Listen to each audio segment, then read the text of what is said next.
this week, Michael, Evan, and I decided to talk about movies we have seen instead of movies we haven't. So this week, we watched nothing. Welcome back to How Did You Miss This? A show where we go to the wall for the movies we have seen. I am Evan Toller-Hickey. With me, as always, Michael Hansen and Krista Shane. And today is a very, very special episode. Why? Because it is our very first semi-annual, or whenever we feel like it, Wall of Fame episode. Yay! Yay! So, Chris, why don't you tell everybody about the exciting special episode they are in for? Yeah, so we decided that because for some reason episode 17 is a very special landmark, that we would take a moment to recognize some of the awesome stuff and not so awesome stuff about some of the movies we've watched so far. We thought it'd be a cool opportunity to talk about some of the stuff that we've liked best or stood out about a bunch of the movies that we've watched. So what we've done, we've gathered together a bunch of categories from the various films that we've watched that we want to talk about what we thought did it the best. And so what we're going to do is run through a whole bunch of different categories of these awards to hand out our How Did You Miss This Missy Awards for brilliance in different categories. The format for this episode is going to be a little bit different than usual because what we'll do, we'll announce the award that we want to be handing out. We'll run through some of the auspicious nominees for that category. And then we're going to have a little bit of negotiation here because the rules for today, two of us need to concur that a movie, an actor, whatever it is, goes up on our Wall of Fame. And that will stay up there until we decide to take it down for a better candidate. Or it's dethroned in our next one or the one after that. Or maybe never, because who knows? We'll see what happens after this. But that's how it's going to work today. So we'll have a bunch of categories we'll go through. And if we can get to some form of agreement without bludgeoning each other, then a movie or an actor will be crowned with the auspicious title of Missy Winner, which, of course, they will cherish for the rest of their lives if they ever actually happen to hear that they got it.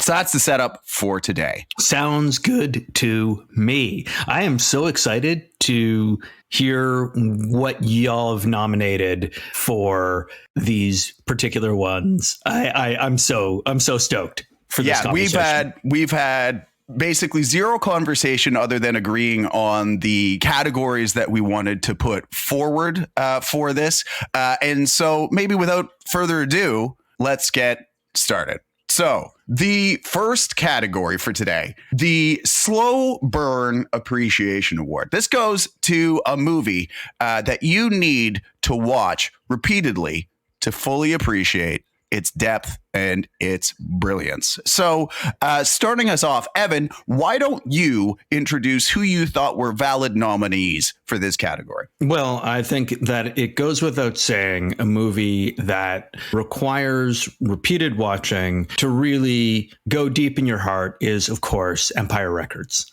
And I'm just kicking this whole show off with that. No, I think that this is going to be every single category, isn't it? Everyone, I have figured out how to work it in. No, I think that for the Slow Burn Appreciation Award, the one that I'm going to put actually forward here is Vertigo with a Jacob's Ladder #2 with a bullet. Interesting. I was also thinking about some movies that bear rewatching to fully appreciate and enjoy more. The one that stood out for me in this category as well was In Bruges, because I find like you just notice more and you pick up more on that movie every single time you see it. Now, do you think that In Bruges is a slow burn appreciation, or is it something that you appreciate, but every time you go back to, you appreciate more? It's the award for a movie that you need to watch repeatedly to fully appreciate its depth and brilliance, not to like it all. Yeah. All the information is in the task, Evan. All right. Yeah. Okay. Michael? So I put forward, you shouldn't be surprised, I put forward Jacob's Ladder because I was very clear. I watched this many, many times over the past 30 years. and I always seem to find something different in it. But I also strongly considered The Town, because as we talked about at the time, like that would have been such an interesting miniseries. It's something that you go back to it and you say, well, what if they had done this? There's so much more to tell about this. Like there's a real interesting thing there that I strongly consider it, but I have to go with Jacob's Ladder. That's why I put it forward in the first place. And I think that one keeps growing on me every time. Now that being said, my other nominee for this category was going to be Vertigo 2. So not the sequel to Vertigo. Vertigo also. Vertigo 2 was is in fact the sequel to Vertigo. Well, yeah, you know what? So, I think that Jacob's Ladder deserves to go on the wall for Slow Burn Appreciation Award. And so I am happy to dear God, oh yeah, so that Jacob's Ladder is on the wall, the first on the wall, the first ever Missy, the Slow Burn Appreciation Award. I regret thinking of this episode. Jacob's Ladder. Congratulations, Michael, and congratulations everyone who is involved in Jacob's Ladder. This is amazing news for me. We're off to a good start, and I can just see the rest of the episode playing out the exact same way. I can see that happening as well. And the joy and enthusiasm is never overwhelmed me more. All right. Moving on to our next category, which I fear will now include movies that I did not love. Wanderlust Cinema Award. This goes to the movie that celebrates a film location we most want to visit and experience in real life. So, Michael, I'm going to let you kick us off with the nominees that you thought stood out for this category. I will make you very happy.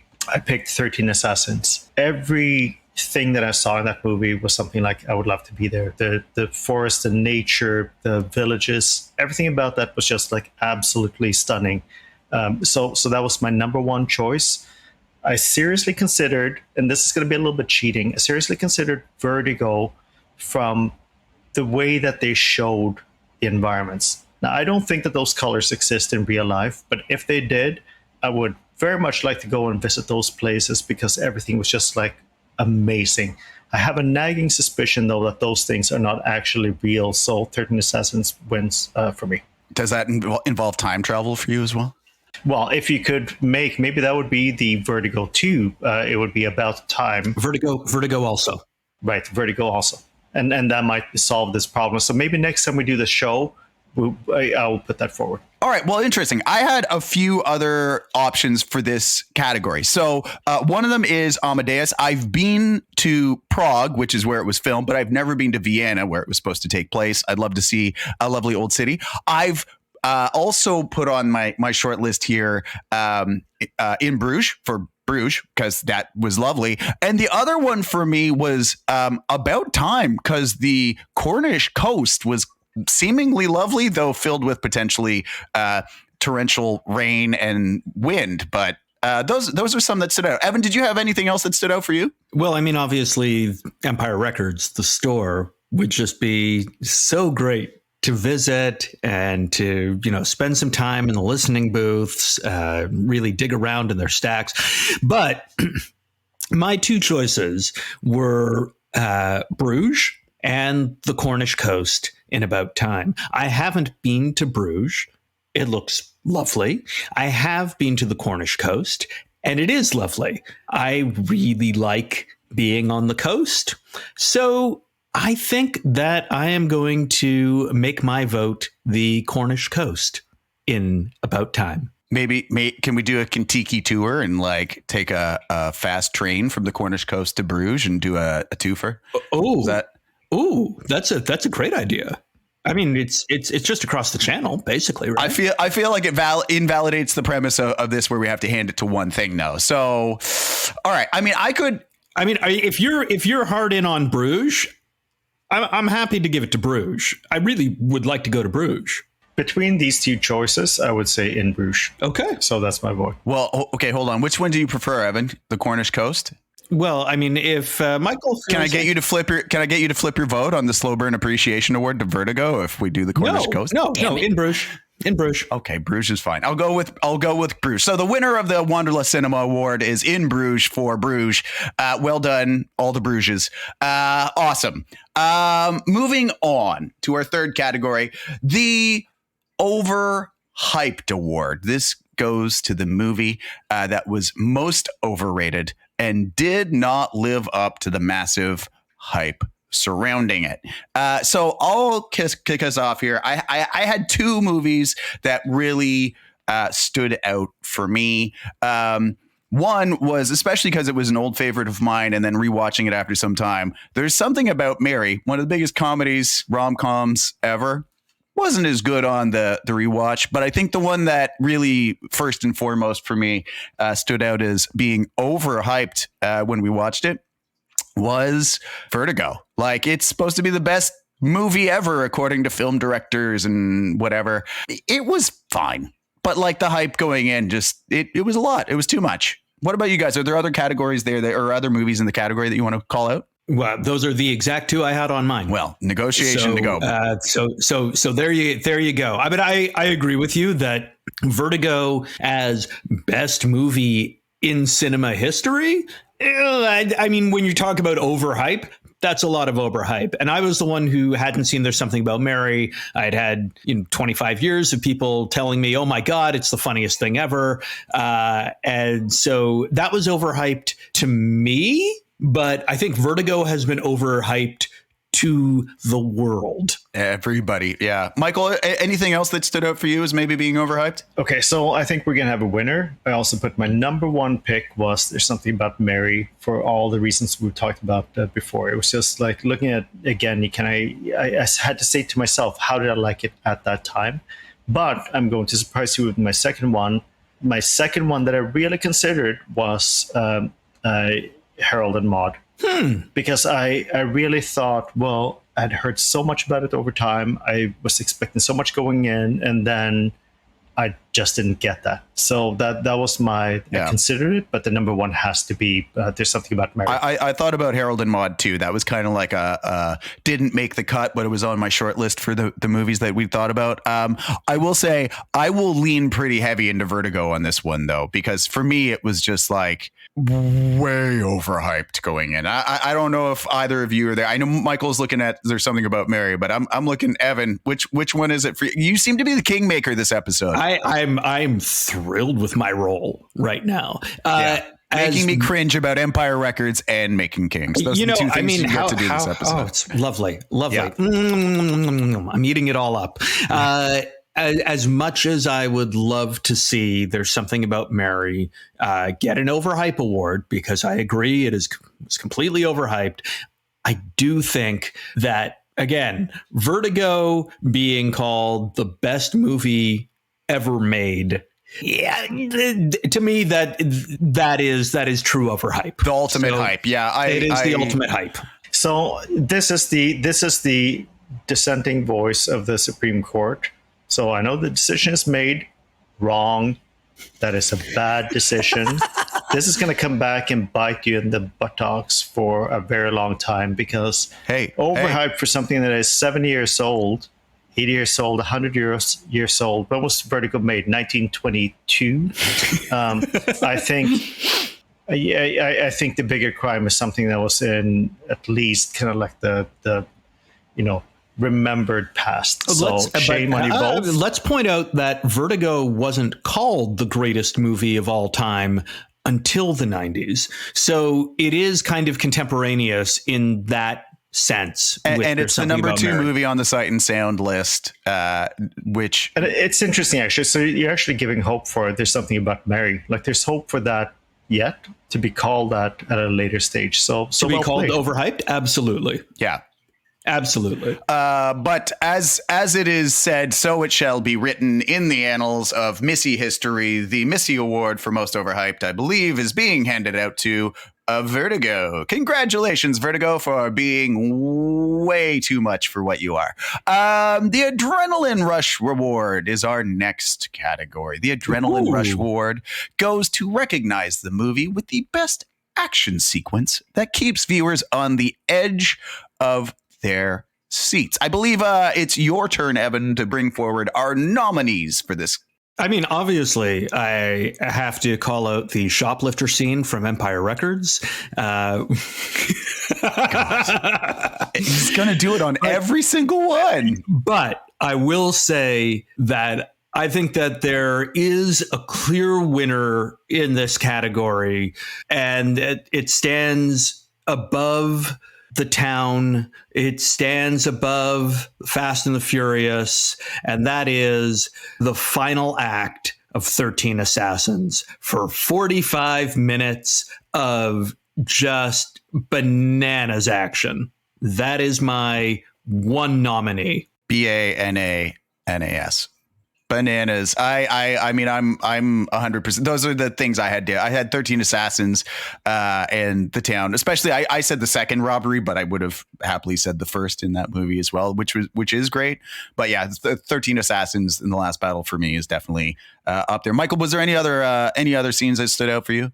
Okay, so here's my thing. I think my number one pick was The Town first action sequence, because I think it is so well executed, and I remember at the time, like it really sets the stage so well. Yeah. Lots of tension, so perfectly done. I think that one wins hands down. But I strongly consider, and this might surprise you a lot, especially because I didn't necessarily love the movie going in, but The Fast and the Furious. I think that the first race in it, it's great. The whole thing where Paul Walker is. It's so set up. He's so prepared. It's like great tension. It's realistic. And then it's the whole meltdown around like him using the nitro too early, not reading it well. I think that one is a super strong contender. So for me, though, The Town wins, particularly the first thing. And I'm not sure that you can call 45 minutes of a movie an action sequence. You might call it, that's really good action, but I'm not sure that that's an action sequence. So I would ask you gentlemen to go back and refine your positions just slightly. Hey, man, you're the one who wanted to go back in time for a Wanderlust Award. So, I think that 45 minutes of the same nonstop battle is a sequence. I don't know that I've ever seen a time limit applied to a sequence, but I'm there. So Evan, do we have a vote for the 13 Assassins? Take it to Takashi Miike. Done. It's we'll put it in the mail, and then he can promptly dismember the Missy, I guess, or something. Whatever he does, and then make 9 movies. Yeah, exactly. While he's doing that. Months. So the Missy Award for the Adrenaline Rush award goes to 13 Assassins. Michael is feeling a little shouldered out. Michael, I'm happy to negotiate if you want to take Jacob's Ladder off the list for Slow Burn. I'm happy to trade votes, though. I'm just putting that out there for future categories. Moving on. The next category we will be covering is the Ensemble Excellence Award. This is awarded to a film with a standout ensemble cast that displays exceptional chemistry on screen. Michael, this is to you for our nominees. Okay, so this might feel obvious. I thought about it, Glengarry Glen Ross, and I very quickly discarded it because I thought it had an amazing cast, but none of them kind of really showed sort of a coherent chemistry. I also really thought about Platoon, because one of the things that they did really well is that they actually acted as a platoon, 2 sides, but it felt like a coherent thing. But for me, maybe surprisingly, I thought Miller's Crossing was the best ensemble, because everyone, they had an individual role to play. They played on a side, and it just seemed like they all fit together so well. So for me, the number one thing is Miller's Crossing. That's what I'm going to put forward on this one. Interesting. Evan, did you have other stuff in this category? I do. In fact, none of those 3 made my category. I think in terms of ensemble excellence, Stand By Me has my number 1, because I think that is a really cohesive group of characters. I think that the work that Rob Reiner put in with his sort of theater camp at the beginning for those kids really paid off. And then, unironically, My little second is in it's fact serious this time. Empire Records. Oh, it hurts even hearing it for a real nomination. Okay. I understand why. I totally understand why you would pick that for ensemble. The only other movie that I called out, because I had some of the same movies that Michael had. Well, actually, I had Glengarry Glen Ross because it was great. And there's a lot of amazing actors in there. I had Platoon. The other movie that I did want to call out, because I think it's something we talked about when we did our episode on it, was like 13 Assassins, because everybody is like perfect in those roles in that movie and playing off of each other, from Narutogo is the evil villain all the way down to Hanbei is the right-hand man and Shinzemon is the leader of the thing. Like everybody's kind of in their perfect thing, playing their roles in the exact right pitch. So this is going to be interesting though, because we're a little bit all over the place on this one. So are we going to get to something here?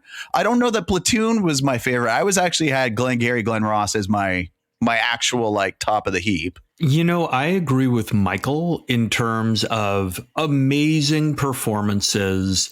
But when I was thinking about the sort of like ensemble excellence, I was thinking really of an ensemble cast where everyone is kind of working together and bouncing off each other. And for the same reason why I wouldn't give it to 13 Assassins. Yeah. That's same, why it wasn't the top of mine too. Yeah. So that Miller's Crossing, I of all of the ones sort of, put forward, maybe that would be the one that I could be convinced the most to pick. How about Platoon? Because Platoon, like, they really showed like a genuine camaraderie.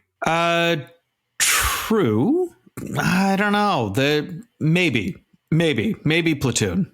Chris might be the kingmaker on this one. Yeah. Yeah. It's tricky because the thing I found in Platoon was the two people who really stand out bouncing off each other was really more of a duo, where you've got like Barnes and Elias. And that's part of why it didn't go up to the top for me. Like you've got lots of other people there who play smaller parts, but it wasn't necessarily quite leveled. I'm actually getting a little bit convinced by Evan, and this is going to surprise me when I hear myself say this out loud, but I'm getting a little bit convinced that Four Little Kids might be the best ensemble. I'm thinking that they might be, because they are truly an ensemble. Yeah, I mean, you're right. It's a little bit of a level playing field. They all have their roles. Because, I had thought, we're talking about chemistry, and obviously the chemistry between Paul Walker and Vin Diesel is undeniable. But as an ensemble, no, like it's not an ensemble cast. It's a duo. Exactly. Right. Yeah. Okay. Yeah, Evan, I think, would I rather? Hey, Evan, can we negotiate on Jacob's Ladder? No. No, Jacob's Ladder is for Michael. I might say we push this one then, because I don't know that I'm convinced, because I do feel like the Glengarry Glen Ross back and forth is of epic proportions, and that everybody has those moments in that movie. So as much as you are persuasive, I feel like this category is going to wind up being a first push where no names are going to get hung on the wall of fame. Okay. I unless you guys are going to come to some agreement on Miller's Crossing, and then I will regret my decision for all time. Maybe later down the road, we can come back to this one as we try to trade chips. But at this moment, the Ensemble Excellence Award stays missed. Yeah, an empty spot on our wall of fame. No Missy Award, I think, is getting handed out for that one. To Evan's point, we can always come back and revisit this one. And, if next time around we've mulled on it, we've chewed on it a little more, and there's something that makes sense, then great. In the meantime, moving on to our next category, the Melodic Masterpiece Award. This is going to the movie with the best soundtrack, and it features music that elevates the viewing experience. Now, this is a category that I found myself a little bit surprised by some of the movies I was considering. I had to narrow it down. One of the movies that I was very surprised as I kind of whittled the list down that I just want to make sure receives a nomination. Not my choice, but a very important nomination is The Fast and the Furious. I thought the movie was actually like the music in the movie was really good. It's perfectly in place. It makes watching the movie better. But the movie that most stood out for the music and how much it elevated watching that movie for me was Amadeus. And the way that the Mozart's music gets used in that is just like couldn't be better. It is all about the music, and the music is powerful as it's used throughout that movie to lift every scene it's used in. I'm curious if there's other movies that stood out. Yes, I know Empire Records is probably going to be mentioned, but besides Empire Records, I didn't have to. You did it for me. Yeah, Amadeus is my vote on this one. It is fantastic the way that music is used in there. Opera, when it's explained, is really badass.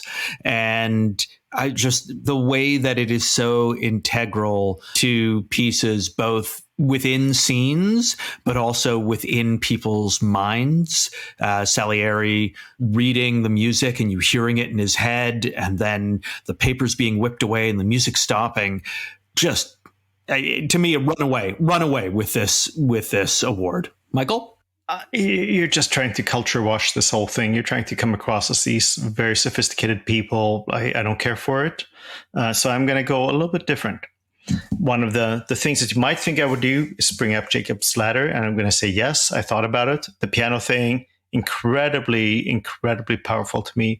But the number one thing, not my pick, was actually Enter the Dragon. Yeah. Because when I thought back about it, and I thought about the role of this, the funk music and how it did it, and the role that it's played since in subsequent contemporary music and movies, like I just thought like that really elevated it. And I didn't care for that movie that much, but I just thought like in that context, I thought that the music played like a really big role. So shame on both of you for going cultural. And doing like a high-end sort of thing. A masterfully crafted sound experience. Shame on us. Yeah. Shame on us for enjoying good movies with good music. If and that's good sound. what this experience is going to be like, then I have to rethink my entire next time whenever we do this. Cultural. Evan, I think by some sort of formal handshake and doffing of a fancy wig, we can officially proclaim Amadeus as the winner of the Melodic Masterpiece Award. Congratulations. Huzzah, everyone. Golf clap. Hello. We will send that off to Milos Forman to pile up with the million Academy Awards that he has at home. And on that note, Oh, yeah. Yes. I think maybe it's time for a quick break. And then on the other side, we can talk about a movie that made us shudder. We'll be right back.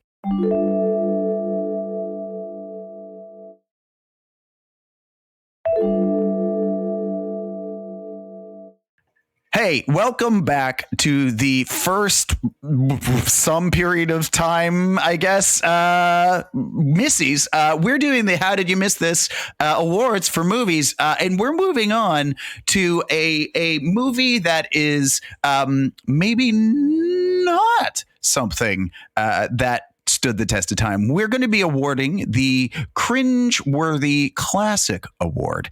This is to recognize, but maybe recognize is the wrong word, in a bad way, the movie that was once celebrated, but in hindsight contains some stuff that's maybe now a little cringeworthy or outdated. So I believe this is to you, Evan.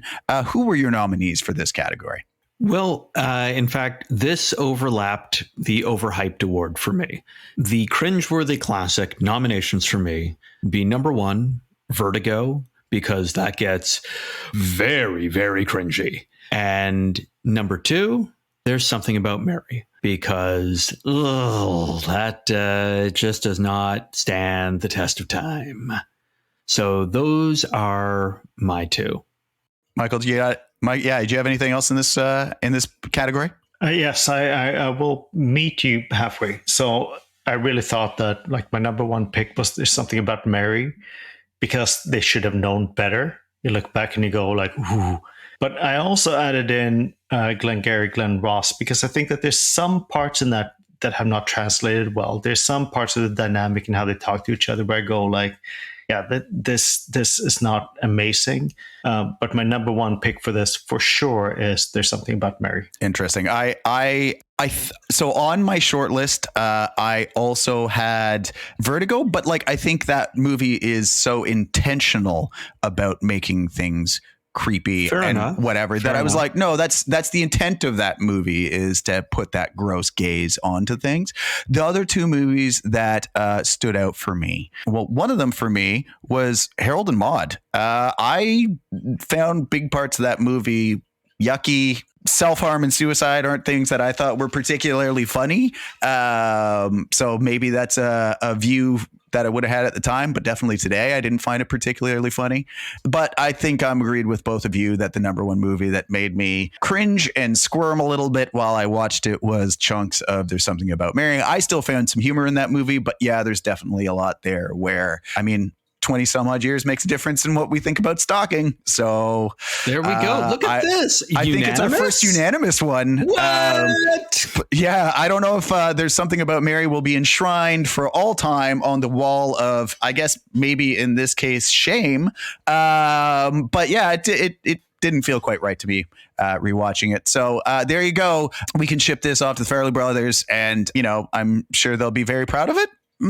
Moving right along to our next category, we're going to be handing out the Missy Award for the F-Bomb Award. That's celebrating a film that most effectively and impactfully uses swearing to enhance the storytelling. Michael, to you, who are our nominees for the F-Bomb Award? Okay, so first the obvious one, because you went through the trouble of engaging an audit firm to have a look at the number of times that it showed up in Glengarry Glen Ross. So good for you. Yes, I believe it was Deshane, and no one else. I think it was Deshane, nobody, and no one else. Yeah, who was actually doing the accounting for tonight as well. They're walking the little briefcases out to us at the end. That's a tremendous effort, and I applaud you for that.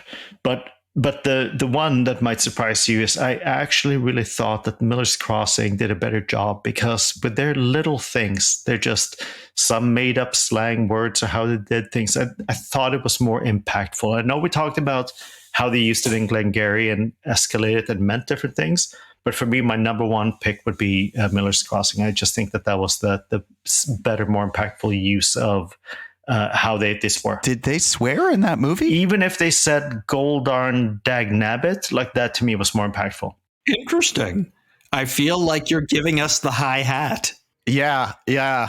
Treating us like a bunch of schnooks over here. Evan, did you have other movies to put into this category? I did. I think that it would be easy to let Glengarry Glen Ross run away with this one, which is why it's my number two. My number one for the F-Bomb Award is In Bruges, particularly Harry's character in Bruges.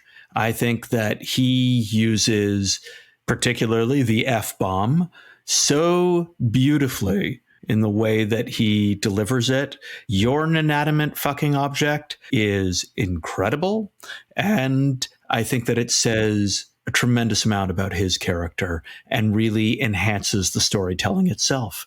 So, In Bruges, with Glengarry Glen Ross, number two with a bullet. I find it really interesting because, I mean, when we did the episode, I found, especially because I did that counting, finding the use of cursing in Glengarry Glen Ross and how that mimicked what was going on with characters, or how it changed with what was going on with characters, was incredibly impactful. But I had as my number two In Bruges, for partly the reason that you're saying with Harry, but also with Ray, because it's used so effectively with Ray as he tells stories where suddenly you start sympathizing with him in some way, and then he throws out something terrible. And it's kind of that thing that made me love and then hate and then doubt and then like, and it's that twisted story that goes on with Ray throughout that movie. So I don't know how we sort this one, because you've got 1-2 and I've got 2-1. I don't know. Is Michael the kingmaker on this one? I will say this was an incredibly compelling argument, because when I think back about In Bruges, I smile because of what you just said. Like it had the most brilliant use of language. It wasn't immediately obvious to me at the time. I didn't think about it, but I am very happy to support In Bruges for this one. There you go. Whoa. The dark horse comes in. Yeah. Takes the category from the front runner. I'm amazed. What an upset. Quality over quantity, I guess. Fucking upset.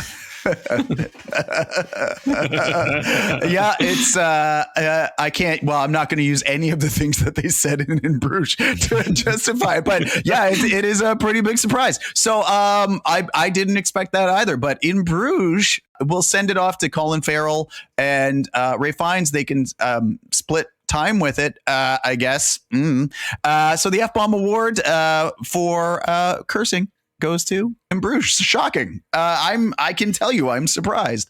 I am fucking shocked. All right, moving right along to our next category. That is the Sinister Soul Award. This recognizes a villain whose malevolence and complexity made them stand out in this story. So I had a lengthy list of folks who belong in this category. I think we've seen a number of notable villains who really had their right place in the movie. I had a lengthy list. So the ones who stood out, and I had a little bit of trouble narrowing it down, but I had 4. One was Ace from Stand By Me. He is monstrous. He, is just dastardly and evil and terrifying. And as we discussed, also turned into a vampire for other movies. Lost Boys is the official sequel, I think. I had Fergie the Florist from The Town, though I feel like the only thing that is held against him is screen time. He isn't in the movie an awful lot, but he is menacing in all the right ways and helps propel that story forward. I had Harry from In Bruges, who is great and also delightful and has a code. But my number one pick for this category by a bow shot was Lord Naritsugu from 13 Assassins. He's just vile and awful and depraved and really just sets the tone for everything that happens in that movie throughout. And he has such a presence throughout the movie, just being awful, that I couldn't see any others. But I think they definitely needed recognition, but we'll see if other folks felt the same way as me. So Evan, did you have other folks for this category? I have Lord Naritsugu, I have Ace, I have Harry. So I feel like we almost have bingo. There is one other villain that I would like to put in here for consideration. And I think this villain is so sinister that it is the evil that permeates 2 of the films that we watched. I would like to nominate for the Sinister Soul Award capitalism in Glengarry Glen Ross and Empire Records. I threw up in my mouth a little bit, just a little bit. And then Lord Naritsugu, and then So here's the obvious one, because we talked about it so much, is that the Lord Naritsugu is like the number one. Knew that, hands down, okay, fine. I also considered Fergie, and I dismissed him almost straight away. And you said it very well about the amount of time, because to me, he feels more like a caricature with the amount of screen time that he gets, and you don't really get to develop him. Back to would have been better as a long term. You also only hear about the things he's done. Yeah. So, here was the long shot. No one mentioned it, so it's not going to last. I also considered Bernie from Miller's Crossing, because he is such a chaotic wild card. He doesn't believe in anything. He doesn't have anything, like he just acts in his own interest. That as a villain, he's It's a very interesting one, but clearly it has to be 13 Assassins. Yeah. Lord Naritsugu that wins. Like, it just has to. How do you compare against that? Yeah, I don't know that he's going to get knocked off this wall for even a while. even capitalists' forces can't compete against the arrows and the blades. Yeah, I mean, I had some other folks in this category who I considered too. I think the one that's maybe worth a call out to, who just I didn't quite make my list, was Barnes from Platoon, Sergeant Barnes, who's, again, kind of propels that forward. But yeah, I mean, it's just none of them have quite the presence and level of awful that Lord Naritsugu has. He does terrible things, and you want him to die, and just even when he does, you still hate the way he does that. So Lord Naritsugu, wherever you are now, we will commemorate your passage with a Missy Award and arrows for the Sinister Soul Award. Congratulations on being the worst. Moving right along, in a not unrelated category, we have the Demise to Remember Award. This is celebrating the most emotionally impactful and memorable death scene in a movie. Evan, it's to you to put forward our nominees for the Demise to Remember. Well, first and foremost, because I think we've talked about it several times, I think that Ken, played by Brendan Gleeson in Bruges, has one of the most spectacular death scenes. But like you, Chris, I had a fairly lengthy list for the Demise to Remember. So I would say Ken in Bruges is number one. Willem Dafoe in Platoon, I think, is a solid number two for me. Any of the 13 Assassins, number three. The Tommy Gun Jitterbug from Miller's Crossing, from number four. And then, of course, Mark dying in the Guar fantasy sequence in Empire Records, a solid fifth. But for me, number one and two, Kenan in Bruges and Willem Dafoe in Platoon. Michael, how about yourself? Any other demises to remember for you? My number one thing, I agree with you completely about Sergeant Elias in Platoon. Like, I thought, for me, if you think about the emotional side that it has at that point, because the build-up, the word emotional in this category, I think, really makes it for me, because he's done so many things, he's represented so many things that's why he made it number one. My second one is going to be kind of as dumb in a way as the capitalism thing, so bear with me. But I think in About Time, the loss of the dad, even though you don't see it, even though you don't see the loss of the dad, I think that is incredibly impactful and emotional, the way that they handle it. So it's almost like that Sherlock thing about the dog that didn't bark in the night. The fact that you don't see it, it almost has more of an impact. So that would be the second one that I really considered, but it has to be Sergeant Elias for me in Platoon. Yeah, so I had a number of nominees in this category, like Evan. Evan already hit on some of them for me. The one that I actually was thinking about as I was kind of going down this list that wasn't called out was Jem's death in The Town. For some reason, that is for me like one of those ones that actually sticks with me when he kind of like goes out guns a-blazing at the end of that movie. And then specifically from 13 Assassins is the basically double death of Shinzemon and Lord Naritsugu at the end of that movie. I love the way that they all get to go out in that movie, but in particular those two, just because it kind of demonstrates the folly of the entire premise of that movie ultimately too, right? But I did have Brendan Gleeson as my number one, just because I think that death is both emotionally impactful. It drives the story forward to, save Ray. It's got brilliant bits of like, take the gun and it doesn't work. And it's just also like incredibly visceral and impactful when it happens. So that would be my number one out of this category. Where do we land on this then? Well, Ken was my number one as well. So I think that settles it, because it's funny when you mentioned, I didn't mention, but I also considered the town. I thought it's an incredible scene, the one that you mentioned, because it is so realistic. It's so brutal. It just happens. Whereas something like the Elias one is like almost this one step away from the one from Miller's Crossing in terms of the acting, but the emotional impact.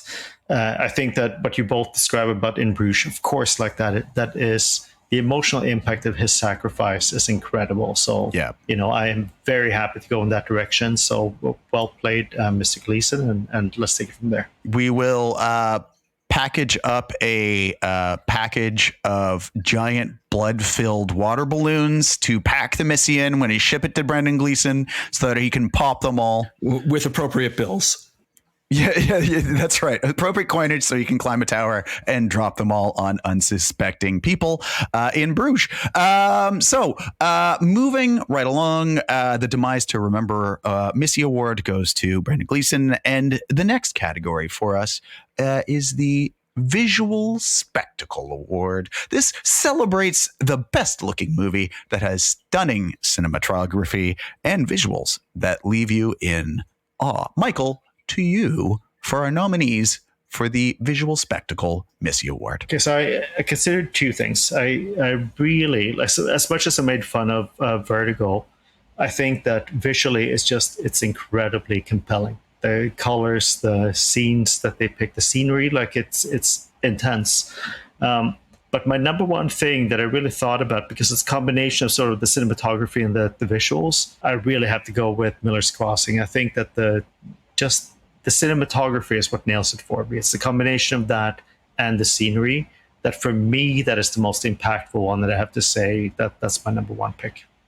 Interesting. I looked at, as I went down this list, two movies that stood out for me. One was Vertigo. I mean, I think it's hard to argue. I mean, it might be overhyped, but part of the reason for all the hype is everything to do with the camera and the visuals in that movie. The storytelling, is whatever for me, but the visuals were what stood out and what I really hooked on to when I did that. That's probably one of the few where watching without sound really did pay off.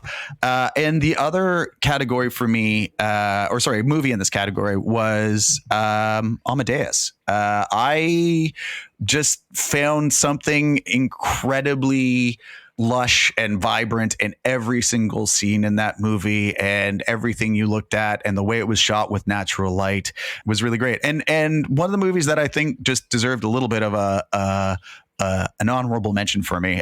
Vertigo is ultimately my pick in this one, but an honorable mention too was actually 13 Assassins, because a lot of the things that stood out for Amadeus were also true for me in 13 Assassins. So Evan, any other ones for you in this one? No, for me, it was Amadeus and Vertigo. And as much as we have sort of exactly said, the Vertigo is overhyped, cinematographical level, at a production design level, at a credits level, it's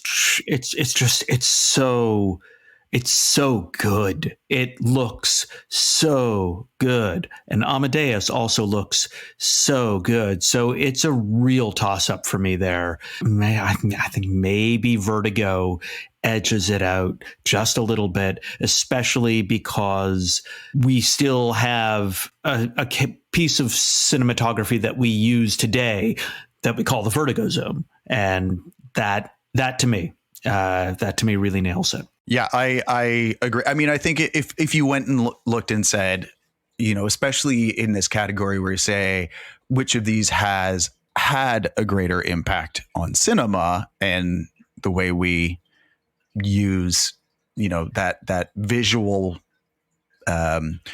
play or movement or framing to tell that story. I mean, Amadeus is beautiful, but like, Vertigo is pointed to by all these directors for a reason, because for a lot of them, it was the movie that taught them how to do it. And I just think that lasting impact, has to have some weight in this conversation too. So is it Vertigo? Is It's it Vertigo Vertigo by a nose, or Vertigo by a mile, or Vertigo from the height of a dizzying tower all the way up? I think it's all the way up. It's Vertigo all the way up, so that later on someone can push it all the way down. And it goes spinny.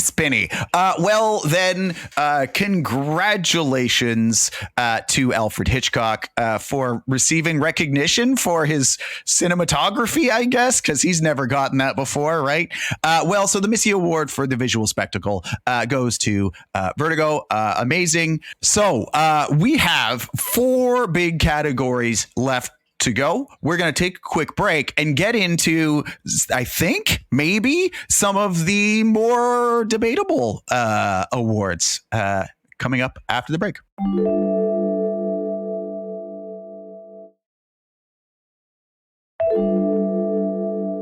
And welcome back. So if ever there was a movie that would spawn some debate, well, we're about to give it an award, because this is our Conversational Catalyst Award, the Missy Award that's going to be given to a film that serves as the perfect conversation starter and ignites passionate debates. So I had a number of movies in this category that I went through, but for me, there was really only one that really was at the top of the heap. Some of the ones that I found on this list that were worth mentioning was Vertigo. I think that was one of our first episodes where we really got into whether was it good, was it not, which parts did we like. I found our conversation about Jacob's Ladder to be very interesting, but for me, the passionate debates really probably had to go to There's Something About Mary, because I've never seen Evan so heated. Like he loves everything, and man, did he hate that movie. Evan, did you have other movies for this category? I did. There were 2 movies on this list. I was really, really hoping that you were going to say Empire Records in yours, because I think that was a really great Conversational Catalyst Award. But my 2 were Harold and Maude and Jacob's Ladder. I think both of those are movies that you can go pretty deep on, that they are divisive in their own ways, that they reward repeat viewings, and that the fan base for them is very, very passionate. And because of that, if you want to start a passionate debate, bring up one of those 2 movies, and you got it. So I went a little bit different with these 2.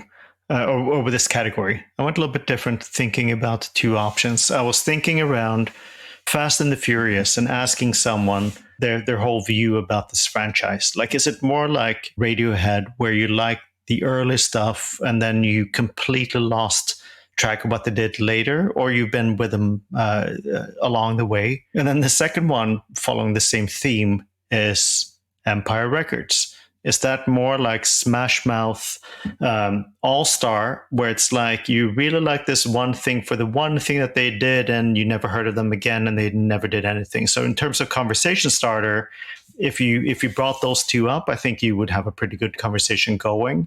And it's amazing that we didn't kind of like end up with any of the same ones for this, but those were my 2 nominees.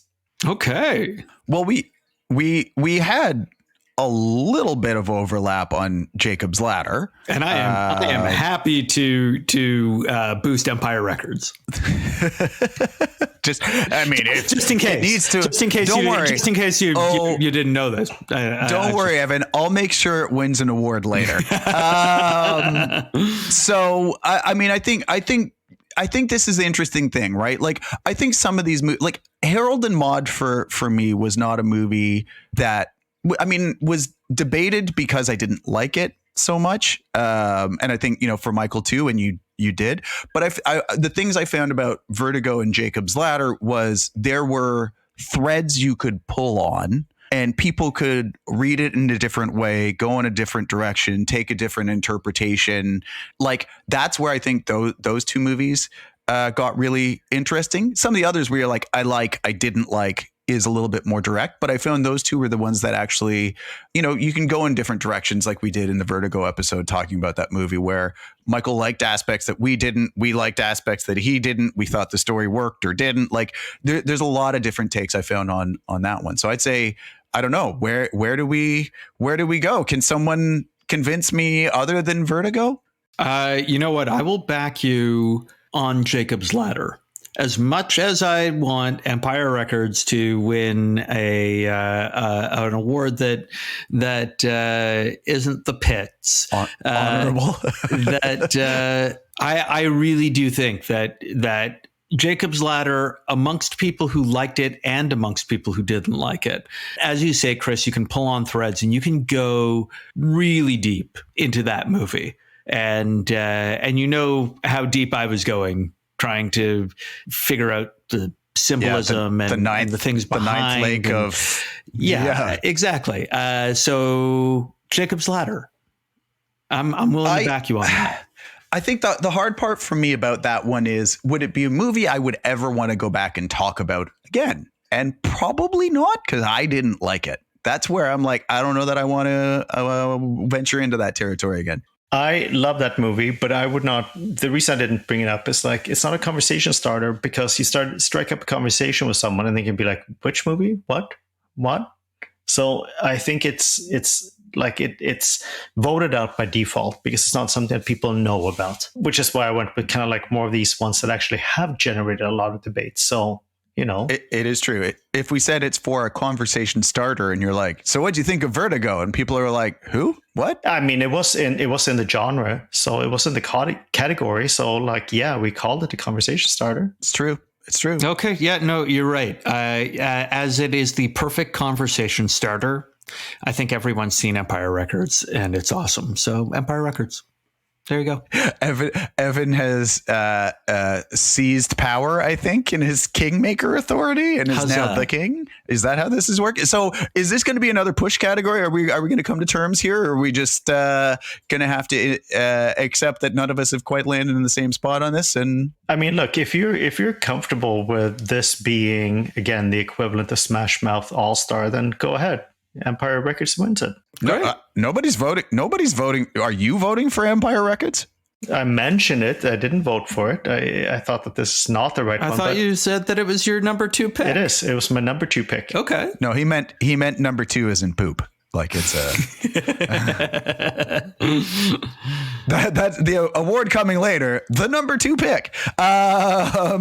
So, okay. I mean, if you guys are going to put that in as a conversational catalyst, I'm going to regret everything about this episode that Jacob's Ladder and Empire Records are getting a real award. But I mean, hey, I'm not going to stop you guys from ganging up and making terrible decisions about your lives. That's fine. You can do that. And I will time travel back like Tim Lake from About Time to try to make you make better choices. Just crawl into a dark closet, close your eyes and clench your fists. Yeah. Don't worry. I'm already doing half of that. So the Missy Award for Conversational Catalyst goes to the steaming number 2 Empire Records. Yay! All right. Moving right along. This is probably our biggest award that you can, because it bears a very honorable and important name. The You Should Not Miss This Award for the most tragically underappreciated film that deserves more recognition and attention. Michael, I believe it's to you for our nominees. Okay, so I don't think that these 2 picks will surprise you. The 2 picks that I kind of put forward was About Time, because I think that watching it'll make you happy and it'll make you think better about life and how you do it. I also considered In Bruges for similar but opposite reason, because it'll make you hard and possibly think worse about some aspects of life. But they have the core around they make you reconsider something. Like, these are movies that leave you better off in some way than when you walk into them. So these are my 2 nominations for this category. Interesting. All right. Evan, how about yourself? I think for the most tragically underappreciated film that deserves more recognition and attention, I'm going to say The Town. I think that that film is one that should not be missed, that it is truly tragically underappreciated, and that I think more people should watch it. So The Town is mine. Glengarry Glen Ross, maybe number 2, because as we said, there are amazing performances in that, and it sort of kind of stayed missed. But The Town is really my vote for that. Interesting. This is a tough one. It's, part of the thing I struggled with when I was looking at movies for this category was, do old movies that receive acclaim and attention but aren't necessarily in the cultural view as much anymore kind of qualify for this? Because I think there's some movies where you'd say like they were acclaimed, but people aren't aware of them now. So for me, one of the ones that I did honestly think about for this one was Amadeus, which is bizarre because it won a bunch of Academy Awards, but it's one that like now when I've spoken to a number of people about it, they're like, what movie? Huh? Like, and it's kind of one of those, like, it doesn't seem to have the same resonance that a lot of these other movies have. Like Enter the Dragon, people still get, but I've spoken to a number of people who are like, Amadeus, what's that about? And you're like, really? Wow. Okay. So that wasn't my number one pick, but it was one that I, in a bizarre way, I was like, I feel like it, as appreciated as it was, it hasn't necessarily maintained that for a lot of kind of awareness for people. But one of the movies that I put down here also was Glengarry Glen Ross, though not necessarily the one that I think is necessarily the one most deserving of it. But the other two I had was 13 Assassins, because it's great, and I feel like most people just haven't ever even heard or seen of that. But the other one I had too was The Town, because I was surprised coming into this podcast that both of you guys had never seen it. It was kind of one of the early picks for us about getting going, and you guys hadn't seen it, weren't aware of it, didn't realize it was out there.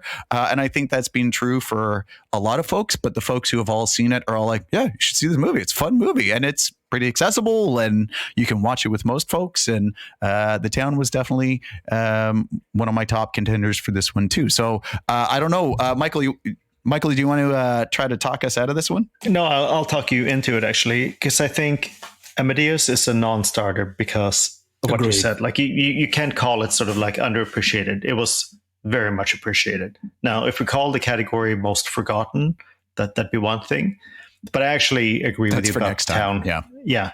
The Town really had that for me as well. It's like I only vaguely remembered having seen the poster and the thing show up. I knew nothing about it. I couldn't tell you, aside from you, that no one had ever talked to me about that movie. So I think for that reason, it actually fits that category very well, and we all enjoyed it. So I can very easily talk us into that movie. Awesome. Well, that was easier than I expected. So the Missy Award for the You Should Not Miss This Award, the most tragically underappreciated film that we've watched so far anyway, goes to The Town. Ben Affleck, congratulations. We will be sending you the award in a van full of scary, scary nuns. And you can do with that what you will. Moving right along, we're going to take a little bit of a switch here. Instead of group awards for our last two awards, what we're going to do is we're going to hand out the awards to movies individually here. So the next award we will each hand out an award for, and that's the Shoulda Stayed Missed Award. That's presented the film that each of us wishes had stayed missed because it was not something we enjoyed. So I believe this is to Michael first for his nominee, or his pick, I guess, in this category. Michael, what's the movie that should have stayed missed for you? Okay, so the runner-up for me was Harold and Maude. It was a close one because for so much of it, I really didn't care for it, but it actually has a super nice finishing third, maybe quarter of the movie that saves it from this award. The winner, hands down for me, is Empire Records. It was not as much as I could kind of look for some like nice little nuggets in there, and I did. Overall, like this, I could easily have missed it, and I would not. My life would have been perfectly okay. Shot through the heart. Yeah, I am right there with you. My should have stayed missed award also goes to Empire Records. I found nothing redeeming about that movie watching it. I am enraged every time I think about it. My runner up for this was Jacob's Ladder, which I didn't particularly enjoy. I didn't like watching, didn't like going back through for the podcast a couple times. And I'm furious that both of these movies have received any recognition on this show as well. So, Evan, how about you? What's the movie for you that should have stayed missed? I think I know. I think you know. And I also think that both of you are wrong in your picks. But that said, I think there's an obvious winner here. For me, the should have stayed missed, and my life would have been better for it, is There's Something About Mary. What a pile of trash. So there we go. There's Something About Mary. Should have stayed missed. Well, 2 votes for Empire Records and 1 for Something About Mary. These are individual. These are individual awards. So to be clear, Buster. two Are you giving awards. me the hi-hat? Are you giving me the hi-hat? I absolutely no. I'm not giving it to you. I'm giving it to Empire Records. So moving on to our final individual award. So 3 more in this category, which is the "How Did I Miss This" award, which recognizes the movie that each of us found most exceeded our expectations. It surpassed what we thought it would be. So I guess we're starting with me. I went down the list of movies here. I think one of the tricks for me when I was thinking about this was it needed to be something I hadn't seen to some degree. I mean, it seemed like I already had expectations on any of the movies that I had watched. So the 2 that came out for me at the top of this list, Amadeus, which is a tricky one because I'd seen it when I was tiny, but I didn't really remember it. But I thought that movie was great. It was exceptional. It is, I don't know, everything you want from a film experience. Great acting, great directing, great visuals. Just everything about that movie was great. But going in, I already knew it won a bunch of awards. I already knew it won a bunch of, acclaim. The movie for me that actually most exceeded my expectations, and I can't believe I'm going to say this out loud, let alone have it recorded, was The Fast and the Furious. I thought that movie was going to be a steaming pile of Empire Records. And in fact, I really enjoyed watching the first one. I don't know that will stay together for me, but like my expectations were so low going into watching that movie. And I was delightfully surprised. So my choice for the "How Did I Miss This" award was The Fast and the Furious. At least the first one. We'll see if it holds up. Evan, how about your choice for your "How Did I Miss This"? Well, for the "How Did I Miss This" award, there was only one that stood out for me. In the same way that there's Something About Mary, should have stayed missed, there was one movie that truly exceeded my expectations and surpassed what I thought it would be. It was the one movie that I was actually dreading watching and genuinely enjoyed, and that goes to About Time. That puts a big smile on Michael's face. The most joy a Swedish person has ever felt was just experienced by Michael. I genuinely enjoyed that movie, and it really surprised me. It surprised me how much I liked it.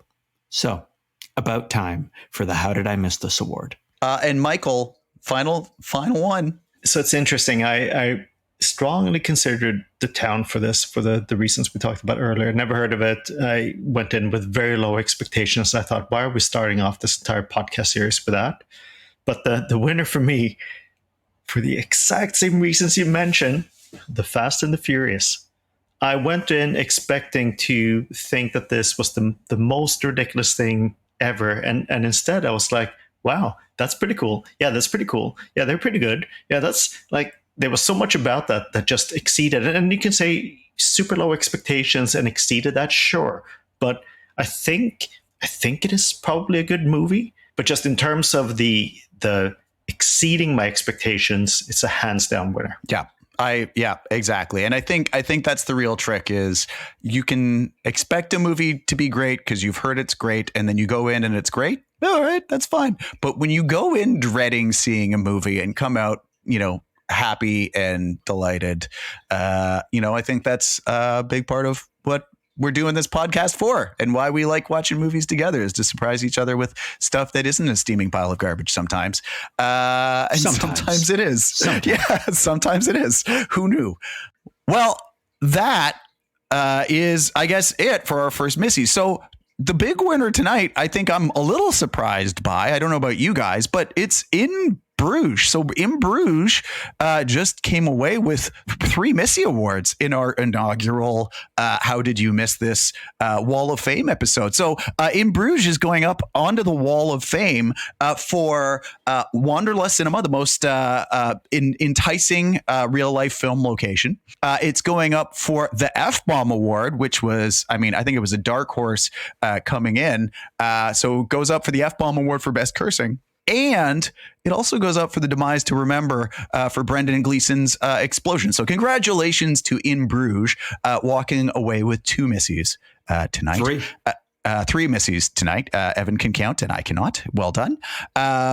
The next big winner, which I'm maybe not as big a winner in this particular case, is Vertigo. It won for visual spectacle, for the use of cinematography and visuals throughout a movie, which it certainly deserves. However, it also goes into the Wall of Shame part of our Wall of Fame for being the most overrated and overhyped movie that we've watched so far. So mixed bag for Vertigo there, which was, I think, how we felt about it when we talked about it. Another movie that actually did pretty well tonight as well was 13 Assassins. Hey, congratulations, 13 Assassins. It got up on the Wall of Fame twice. Once for the Adrenaline Rush Award for Best Action for that giant running last battle scene. The other one it got up there for was the Sinister Soul Award for the evil Lord Naritsugu, who maybe it will make him feel something, and that will be nice for him. Some other movies that made it up onto our Wall of Fame today. The Slow Burn Appreciation Award went to Jacob's Ladder for a movie you've got to watch more than once. The Melodic Masterpiece for Amadeus for great use of music.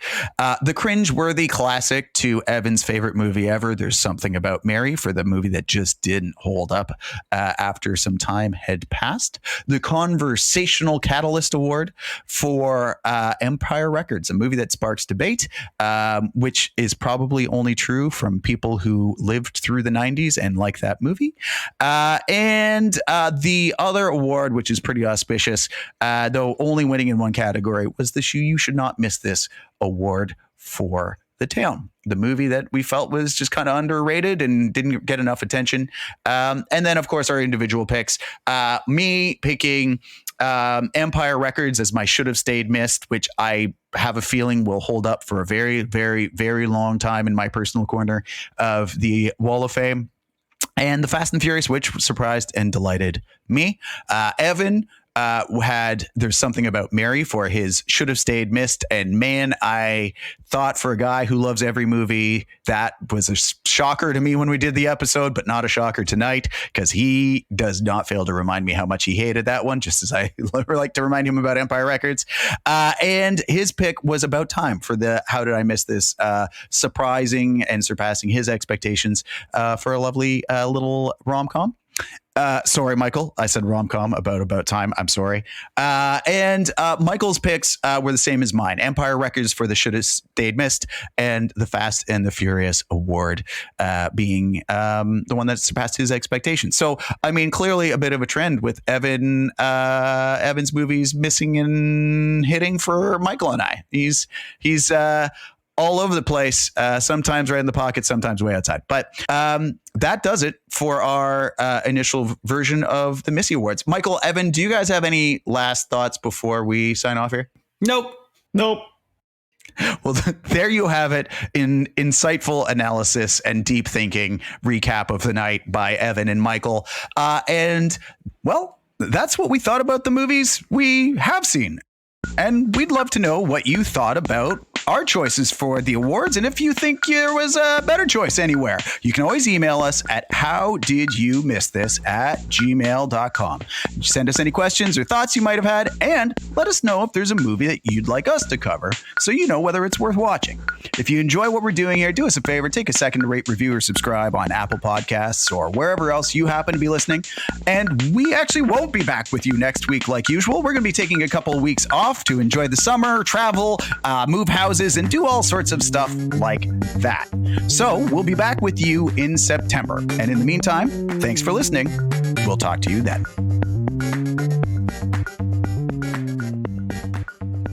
Wrong. Oh, sorry. I just felt that I wanted to correct you on that point because that was not the right answer.